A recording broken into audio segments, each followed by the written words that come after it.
Ukrainian officials said troops entered Kupiansk, a vital eastern supply hub for Russian forces, on Saturday.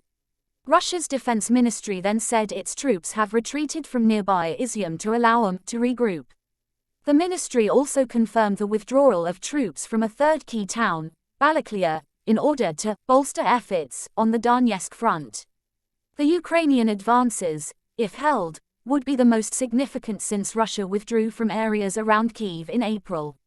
In his nightly video address on Saturday, President Volodymyr Zelensky claimed that Ukraine had now liberated 2,000 square kilometers, 700 square miles, from Russia since beginning a renewed counter-offensive earlier this month.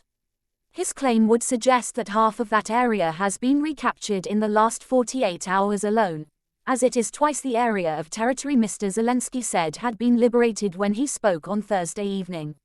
Russia's admission of a withdrawal from Izium is significant because it was a major military hub for Moscow. A three-day operation was carried out on the drawdown and organized transfer of the Izium-Balaklia group of troops to the territory of the Donetsk People's Republic, the Russian statement said. In order to prevent damage to the Russian troops, a powerful fire defeat was inflicted on the enemy. Shortly afterwards, the chief administrator of Russian-controlled parts of the Kharkiv region recommended that its residents evacuate to Russia, to save lives, according to the Russian state-run TASS news agency. And the governor of the neighboring Belgorod region, in Russia, said mobile catering, heating, and medical assistance would be available to people queuing to cross the border. The advances will be seen as a sign that Ukraine's army has the capacity to retake Russian-occupied territory, crucial as Kyiv continues to ask its hard-pressed Western allies for military support. Ukraine's foreign minister, Dmytro Kuleba, said the latest developments had shown its forces were able to defeat the Russian army and could end the war faster with more Western weapons. The pace of the counter-offensive has not only caught the Russians off guard, but even surprised some Ukrainians. People here have been struggling to keep up with news of the latest gains. The Russians have now lost two key logistics hubs, the railway cities of Izium and Kupiansk. This is a military setback and a public humiliation for President Putin. We cannot reach the front lines. Journalists have been denied access. Ukraine is determined to control the information war, but plenty of footage has emerged on social media showing Ukrainian troops raising their flag in newly liberated areas.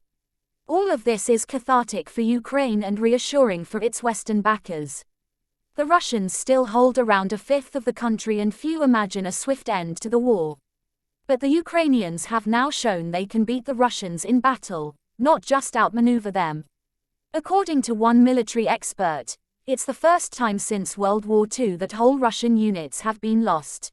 Earlier, UK defense officials said Ukraine had advanced 50 kilometers (31 miles) into previously Russian-held territory. Russian forces were likely taken by surprise, the UK Ministry of Defense said. The sector was only lightly held and Ukrainian units have captured or surrounded several towns.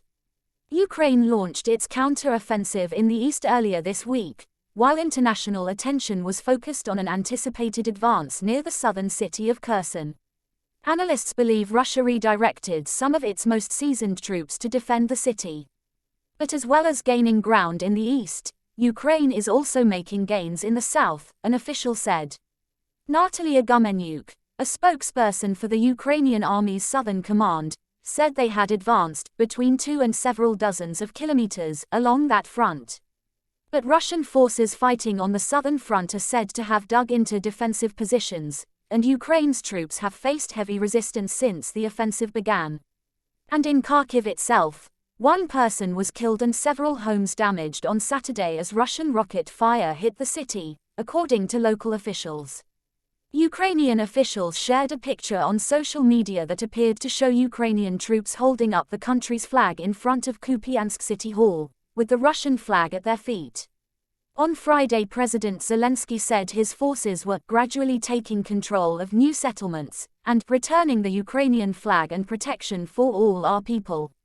He also said that national police units were returning to liberated settlements and urged civilians to report suspected Russian war crimes to them. His call followed a report from the UN's monitoring team in Ukraine which said they had documented a range of violations against prisoners of war by Moscow's forces. The report also accused Ukrainian troops of cases of torture and ill treatment of prisoners of war.